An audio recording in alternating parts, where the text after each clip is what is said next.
Meus queridos, eu queria que os irmãos só fizessem um joinha se vocês concordam. Futuramente, talvez mês que vem, a gente fazer a parte 2, porque é muita coisa. Amém? Os mesmos convidados, é muita coisa. Cabe ressaltar que o pastor Éder, além de ter 50 anos aí de ministério, trabalha muito sobre a Assembleia de Deus no canal dele. Eu acompanho, é muito conteúdo, então ele está bem afiado aí, como os irmãos também estão. Então é necessário respeitar a história, né, e fazer pelo menos a parte 2. Mas vamos só trazer mais duas ou três perguntas aqui, mais rápido aqui, para Era para não... responder o Xenolaria e o Glossolaria, não era isso? Isso. Aí eu tenho mais essa pergunta também. Então, Quer que professor responda? Rony Cosi, responde, por favor, professor Rony Cosi. Fala um Eu pouquinho quero sobre isso, aqui. para os irmãos conhecer. Obrigado, Paulo. Desculpa, eu acabei interrompendo, perdão. Tranquilo. Quero até manifestar minha gratidão aqui ao pastor Éder, porque, conquanto a minha pesquisa não seja sobre. O meu objeto de pesquisa não é a Assembleia de Deus, né? Mas, inevitavelmente, uma aula como essa que a gente acabou de ter aqui, do pastor Éder, me ajuda na minha pesquisa, né? Porque eu estou trabalhando, pastor Éder, no doutorado, a questão da hermenêutica pentecostal, né? Inevitavelmente eu preciso dialogar com esse pano de fundo histórico. Então, assim, é um percurso bem, bem legal, né? Que eu quero fazer. Pois não, pastor?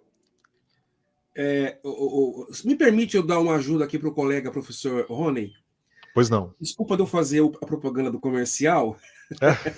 mas depois entra no meu canal, lá na playlists, na aba entrevistas, veja a entrevista que eu fiz com o pastor Elinaldo de Jesus Pinheiro, que ele escreveu aquela Bíblia do Pregador Pentecostal. Ele é membro da comissão de apologética da CGADB e ele participou da equipe da CGADB que fez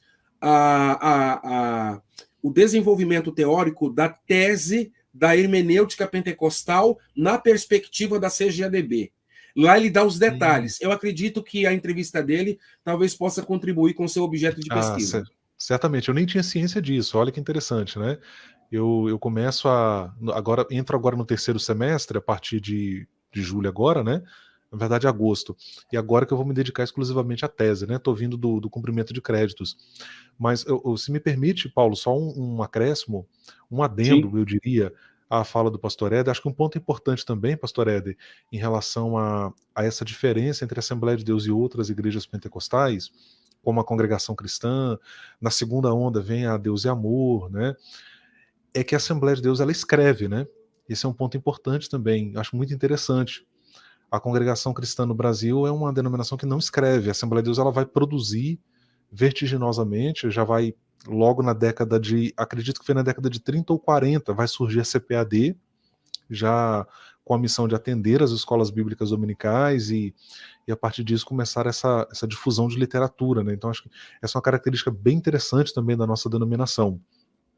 E hoje aí dispõe de vários teólogos e muita produção, e em tempos mais recentes, talvez aí nos últimos 15 anos eu diria, tem havido eu não diria assim tão ampla, mas significativa abertura para o universo acadêmico, né? Vocês estão ouvindo aqui um evangelista na Assembleia de Deus que é doutorando em teologia, pastor Éder também me parece que é doutorando, né, pastor, também. Então, ciências da religião, né? Então, assim, é interessante isso, porque tem havido também uma abertura agora, em tempos mais recentes, para esse contexto acadêmico, o que eu particularmente eu acho muito positivo, né? Com relação à pergunta, professor Marcos, essa distinção, né, entre xenolalia e glossolalia é um detalhe assim, muito interessante, porque por mais que a gente possa correlacionar os termos, até do ponto de vista teológico, mas a xenolalia ela indicaria uma dotação sobrenatural para que a pessoa falasse num idioma conhecido. Por exemplo, eu não falo nada de inglês, não falo bulhufas de alemão. E aí, por uma operação divina do Espírito Santo, eu falo em alemão, de repente. E aí a gente tem testemunhos, a gente tem depoimentos, até no Demadivato, inclusive nós tivemos um caso, foi registrado. O pastor Antônio Mesquita também, um dos autores da CPAD, registra um caso também. E aí você fala uma frase, ou talvez até algo mais bem elaborado, uma frase mais bem elaborada, ou até Me parece que nos primórdios houve casos até... Ah, sim, estou me lembrando de um caso interessante aqui. O pastor Israel de Araújo, no Dicionário do Movimento Pentecostal, ele narra o caso do Gordon Show. É um tradutor muito conhecido no Brasil. Ele narra que ele instantaneamente aprendeu um dialeto africano e nunca mais esqueceu. Isso está lá no dicionário do Movimento Pentecostal. Aí já é um caso mais atípico, né? Porque você pensar, né? O cara aprendeu um idioma, né? ou um dialeto, né? E nunca mais esqueceu. E me parece que ele fala até hoje, segundo narrado pelo pastor Israel. Então isso é xenolalia. Glossolalia não. Glossolalia é um idioma não conhecido, mas entendido como um idioma, onde a pessoa fala, quando é dada a variedade de línguas, ela fala com variedade de línguas, mas não é um idioma conhecido. A isso se chama glossolalia. Ou glossolalia, né? Alguns falam glossolalia, outros falam glossolalia, enfim. Mas a ideia é que você fala um idioma que não é um idioma conhecido pelos homens e que é dado também pelo Espírito Santo. Nesse caso, edifica-se a pessoa que fala. Se houver interpretação, edifica-se a comunidade de fé, a partir dessa interpretação que também é dada sobrenaturalmente pelo Espírito Santo. A xenolalia já é diferente, porque você vai falar um idioma conhecido para anunciar as grandezas de Deus a pessoas que falam esse idioma que não é conhecido por quem fala, mas ele é dotado sobrenaturalmente para falar nesse idioma, que pode ser qualquer idioma, né, a fim de comunicar as grandezas de Deus. Obrigado, Paulo. Maravilhoso, glória a Deus por isso. Quer falar alguma coisa, pastor Éder? Só um adendo sobre a questão da glossolalia. Comumente a gente ouve a literatura oficial assembleiana dizer que Celina Albuquerque foi a primeira crente batizada com o Espírito Santo no Brasil. Precisamos fazer uma correção histórica aqui. Ela é considerada a primeira assembleiana batizada no Espírito Santo. Assembleiana. Porque antes dela, no Brasil, já há relatos históricos de pessoas que falam em línguas estranhas, falam na xenolalia ou na glossolalia, antes de Celina Albuquerque, como bem está mostrando aqui o professor Rony. Por gentileza, professor, passa a bibliografia para os nossos internautas aí comprarem o livro. Pastor Éder, bem observado, bem observado. Esse livro aqui, pessoal, é um livro escrito pelo pastor Israel de Araújo, tive o prazer de conhecê-lo, e esse eu peguei inclusive das mãos dele, lá na FAECAD, no Rio de Janeiro. Ele narra aqui o caso de um irmão que há registros de que ele teria tido a experiência de falar em línguas. É um nome bem diferente o nome desse irmão, eu não sei se ele era de descendência alemã ou italiana, não me lembro agora, mas o pastor Israel narra isso, que há registro histórico, e já alguns anos antes da experiência lá com a irmã Celina. Então, excelente observação, pastor Éder, de fato é uma correção histórica. E mesmo assim, agora se me permitem falar na condição de um pretenso historiador, né? Eu não me defino como historiador, mas como alguém que é licenciado em História, né? Trabalhei num projeto historiográfico também, mas não sou historiador de profissão, né? Mas é um cuidado interessante para a gente ter também na historiografia. Acredito que os irmãos vão concordar comigo. Mesmo assim, a gente precisa ter cuidado para afirmar que foi o primeiro, porque talvez o mais adequado seja a gente dizer assim, foi o primeiro de que se tem registro. A gente não sabe, né? O vento sopra onde quer, como Jesus fala ali para Nicodemos, né? Então, o que garante que não houve experiências anteriores aqui, né?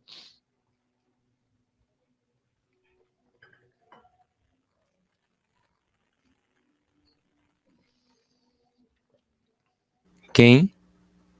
Manda bala, Paulo. Não tô te ouvindo. Voltou. Concluí. Pode seguir. Amém. Irmãos, vamos fazer o seguinte. Vou fazer mais uma pergunta aqui só, e a gente vai deixar com gosto de quero mais. A gente vai elaborar depois mais algumas perguntas. Tem mais 3 aqui. Talvez vai enfadar os irmãos aí, para a gente fazer uma outra live para o mês que vem, começo do mês que vem. E aí a gente vai até ver como vai ser a questão do povo, se gostou ou não até aqui, né, de 1 hora e pouquinho, curtindo, compartilhando, e aí a gente faz a parte 2, em nome de Jesus. Eu quero só trazer mais uma... Pode falar, professor Marcos. E talvez na parte 2 eu possa comentar sobre a xenolalia e a glossolalia biblicamente com os textos, para que Isso. os internautas possam entender que o contexto de Atos, né, Lucas, Atos e Paulo, eles são complementativos, eles não são excludentes, embora sejam distintos, mas evidenciam um poder exarado nas Escrituras como amplo. Por que eu estou dizendo isso? Os irmãos que estão aqui sabem do que eu estou falando. Porque o contexto de Atos capítulo 2, aqui fala que todo mundo entendeu. E no contexto de Paulo, 1 Coríntios 12 e 14, fala que o ser humano não sabe, não conhece, desconhece. Aí, lamento dizer o nome das igrejas, mas eu já vi muitos presbiterianos falarem que não tem nada a ver. Uma coisa é a mesma coisa que a outra. Traduzindo, na verdade, o batismo com o Espírito Santo nunca foi uma língua desconhecida, mas uma língua humana, puramente humana.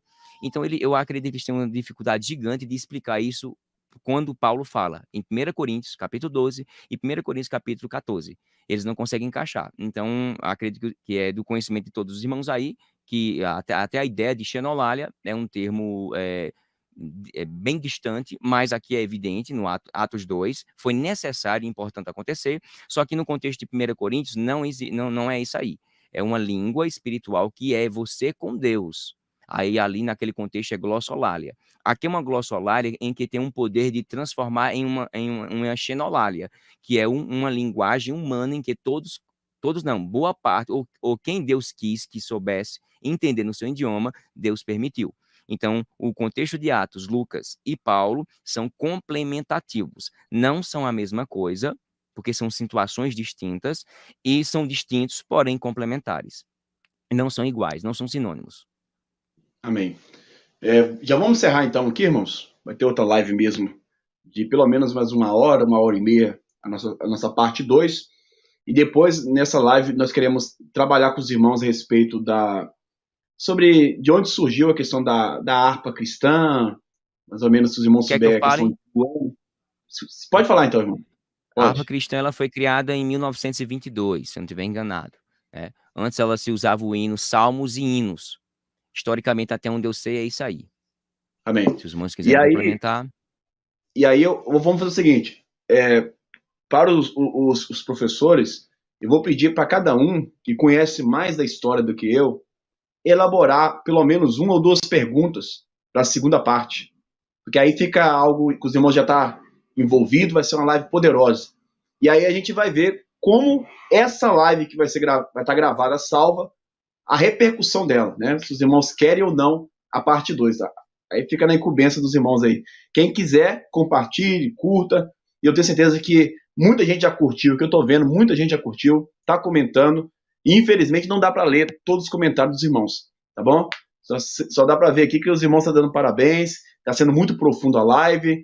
O nosso irmão aqui, por exemplo, teológico, do canal teológico, está dizendo: meus irmãos, fale sobre como manter o equilíbrio entre uma teologia pentecostal histórica e um avivamento espiritual saudável. Muitas Boa. perguntas e não dá para a gente responder todos. Mas quero agradecer, professor Rondei Coser. Com certeza, lá no começo do mês que vem, a gente vai ver qual a data que dá para todos participar, dos participantes aqui. E a gente vai ter a segunda parte em homenagem a essa igreja que tem uma história vasta aí e abençoada. Professor Rondei Coser, dá as suas considerações finais, meu irmão. Deus abençoe. Ô, Paulo, reiterar meu agradecimento, querido. Fico muito feliz de ter esse espaço com você aqui. Saiba que as portas do Repensando o Meu Cristianismo também estão abertas para você. Já quero dizer para vocês aí que no segundo semestre, agora que eu cumpri os créditos lá do doutorado, eu volto a viver normalmente, né, sem precisar estar indo ao Rio toda semana. Já quero aqui estender um convite para vocês três, né, para a gente organizar lives aí com o Paulo, com o Marcos, com o pastor Éder. Vai ser muito bom ter vocês com a gente lá. A gente vai conversando, se o pastor Éder autorizar. Paulo, me passa o contato dele depois, por gentileza, já vou te chamar no zap lá, e vamos estreitando os laços fraternos em Cristo aí. Só queria, em primeira mão aqui, compartilhar com vocês, pessoal, lá no meu blog, o Teologia e Vida, www.teologiavida.com, eu acabei de disponibilizar um artigo que foi publicado, saiu ontem, na revista Caminhos de Diálogo, que é um periódico científico lá da PUC Paraná.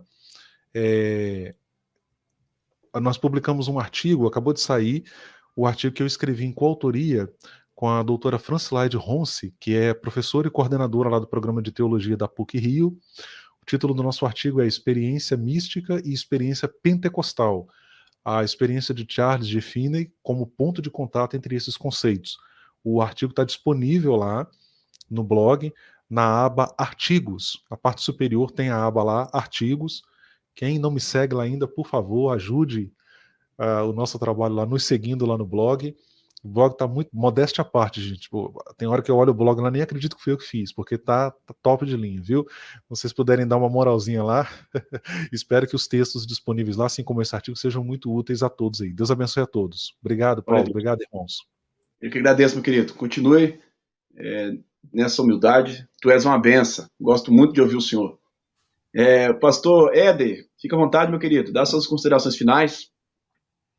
Minha gratidão a Deus, gratidão ao presbítero Paulo César pelo convite, parabenizar o professor Marcos, professor Rony, pela brilhante participação, aprendi muito com vocês, e estamos à disposição para estarmos novamente juntos na live dos Bereanos, com o professor Rony, com o professor Marcos. E aproveitando, professor Rony, escreve aí para a gente nos comentários, põe um link aí do seu blog aí para a gente ajudar também a compartilhar, e quando é bom a gente precisa compartilhar. Foi muito bom, muito prazeroso, obrigado pelo acolhimento, estamos sempre à disposição. Deus abençoe também os internautas que ficaram até agora aí nos prestigiando. Glória a Deus. Enquanto o professor Rony manda aí para nós, para a gente colocar aqui, o canal teológico, não só o canal teológico, mas vários canais que estão dando parabéns, que foi uma live muito rica e muito profunda. O canal teológico está dizendo, olha, muito obrigado pela live, participações maravilhosas dos estudiosos. Deus os abençoe sempre e ricamente em Cristo. Glórias a Deus. Irmãos, eu também fico maravilhado com os irmãos, do jeito que os irmãos se expõem às escrituras, é tremendo a história da igreja, a Assembleia de Deus. Que Deus continue abençoando vocês, dando sabedoria. Estou junto com o canal teológico. Que Deus abençoe vocês ricamente, em nome de Jesus. Professor Marcos, por favor, meu querido, coloque para a gente aí suas considerações finais, se tiver mais alguma coisa para acrescentar. Muito obrigado. Estou muito feliz de estar aqui com os irmãos, conhecer o pastor, e uma satisfação novamente conhecer um novo povo por trás do pastor, né? Porque o pastor lidera uma frente, mas um povo de Deus que serve a Deus, e cada um, por trás de cada um que fala a palavra de Deus, tem muitas pessoas que nos ouvem, que a gente proporciona um conhecimento, uma nova informação. Isso é muito gratificante. Eu fico muito feliz de estar aqui, a participar dessa igreja desde criança, e a igreja a qual eu amo muito e pretendo ficar até a minha vida. Deus assim, se assim Deus permitir. E Ele quer. Então é uma satisfação estar aqui. Muito obrigado. E se Deus quiser, teremos uma segunda live para o reino de Deus. Deus abençoe cada um de vocês e o convite, né? Grato. Glória a Deus. Professor Rony Costa, não conseguiu mandar ainda, né? Ô Paulo, eu coloquei lá no chat no YouTube. Você quer que eu mande aqui no privado? Aqui, manda aqui no privado que aí eu exponho. Perfeito. Coloco tá? agora. Só uma observação, enquanto que o professor Rony Costa manda pra gente. Irmãos, dia 20 desse mês, vamos estar também com a live trazendo a história da nossa igreja. Da nossa igreja, Missão e Vida também. Nossa igreja chama Evangélica Missão e Vida. E aí eu convidei o pastor, o presidente, e ele, glória a Deus que ele aceitou o convite. Vai estar outros pastores do Mato Grosso do Sul, aqui do Mato Grosso, para cooperar também, trazendo aí homenagem à nossa igreja também, tá? Dia 20. E no começo do mês que vem, permitindo Deus, nos dando saúde, eu sei, mas igual o professor Marcos disse, e ele quer, eu creio que ele quer, nós vamos ter essa live maravilhosa. Eu amo estar no meio de homens de Deus que gostam de estudar, né? E os irmãos têm total liberdade de colocar esse vídeo, né, igual o professor Marcos gosta de colocar os vídeos cortados, pode colocar lá no canal de vocês, tá? Deus abençoe. Precisando de nós, à disposição dos irmãos. sigam Deus. o blog do professor Rony, que é uma bênção. É riquíssimo, viu, pessoal? Muito rico, muito rico, muito rico. Obrigado, Verdade, professor. Verdade, eu tô tentando colocar aqui. Só um momento. E muito material para download, tá, gente? Eu Acabou costumo de já, dizer, pastor Éder, que evangelho que acumula e não compartilha não é evangelho. A gente tem que Concordo. compartilhar, né? Concordo. Tá aí, irmãos. Vamos compartilhar. Tá aí, tá? Segue ele lá, Deus abençoe. E até a próxima, em nome de Jesus, irmãos. Paz do Senhor a todos. Paz do Senhor. Amém. Amém. Deus abençoe. Paz do Senhor. Glória a Deus. Amém.